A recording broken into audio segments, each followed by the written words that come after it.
بسم الله الرحمن الرحيم والصلاة والسلام على أشرف المرسلين. Salam alaikum. Bonjour tout le monde. Aujourd'hui, on va voir ensemble série de vidéos pour la partie création de start-up. Dans cette vidéo, on va voir l'accompagnement à la création de start-up.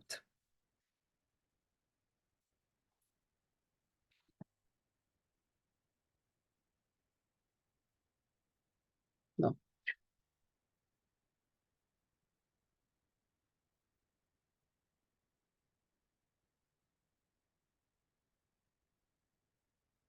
quelles sont les étapes de création d'une start-up? La première des choses, il faut avoir l'idée.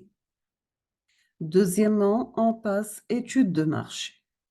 Troisièmement, business plan, associé, accompagnement, financement, prototypage et lancement. D'accord? Ce sont les différentes étapes pour lancer ou la créer une start-up.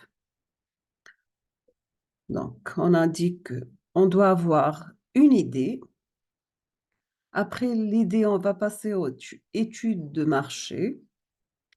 Troisièmement, les business plans associés, accompagnement, financement, prototype et lancement de notre start-up.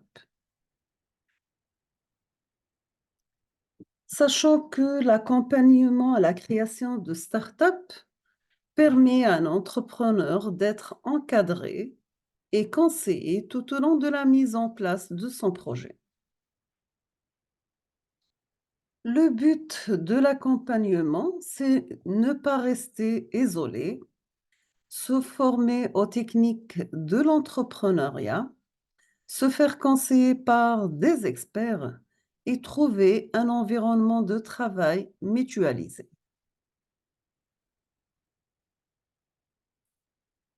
Donc, nous avons un projet de 10 mois maximum sous la coupe d'une couveuse et à l'aide de l'incubateur ou l'accélérateur, ça passe à son création ou 2 ans maximum. Nous avons pour création et lancement, c'est la pépinière, 3 ans maximum. Si on passe au développement, on trouve l'hôtel d'entreprise et la résidence, dépend du temps de développement de l'activité. La couveuse, donc, pour la naissance du projet, les couveuses sont des structures qui permettent aux futurs créateurs de start-up de tester leurs idées grâce à divers outils et process. Les missions des couveuses sont d'accompagner le créateur dans sa période de création, de proposer des formations individuelles ou collectives pour former le créateur aux divers aspects du métier du chef d'entreprise, un coaching et des outils pour tester en situation réelle son projet, de mettre à disposition du créateur de start-up un réseau d'appui et de l'introduire dans la communauté locale des start-upers. Les incubateurs. Les incubateurs sont des structures d'hébergement de start-up en création ou nouvellement créées. L'incubateur peut proposer l'activité de couveuse au sein de l'un de ses programmes de formation. Quel est le but de l'incubateur? C'est bien améliorer les chances de réussite des startups, proposer des services visant à accompagner les startups de l'étape de création jusqu'au lancement de leur activité, et aussi valoriser les projets des laboratoires de recherche publics ou de l'enseignement supérieur. Pour l'accompagnement, nous avons les types d'accompagnement proposés par les incubateurs sont la formation à l'entrepreneuriat et la mise en place d'un appui managérial personnalisé, une insertion dans les réseaux des dirigeants locaux, l'aide au financement de la mise en place du business plan, de ciblage et élaboration du business model, le support d'intervenants professionnels, avocats, experts comptables, cabinets d'études, agences de communication, etc. Un hébergement modulaire selon la taille et les besoins de la start-up, côté stockage, salle de réunion, bureau, etc. On trouve des services partagés, informatique, plateforme, logistique et secrétariat. Pour l'accélérateur, son rôle ressemble à celui de l'incubateur. La différence réside dans les profils des startups qui sont visés, pardon. Les accélérateurs sont, eux, tournés vers les startups technologiques orientées web et mobile. Les accélérateurs offrent principalement des services gratuits. Ils sont fondés par des personnalités de l'entrepreneuriat innovants, des spécialistes du capital risque ou des groupes de spécialistes voulant investir et porter des projets innovants. Quels sont les avantages des accélérateurs? C'est bien des espaces technologiques mutualisés, des ressources technologiques, une aide au management de type entrepreneurial, pardon, un, enca- un accompagnement et une mise en réseau, un mentorat fort, souvent une personnalité connue et connectée qui sera aidée à légitimiser la startup.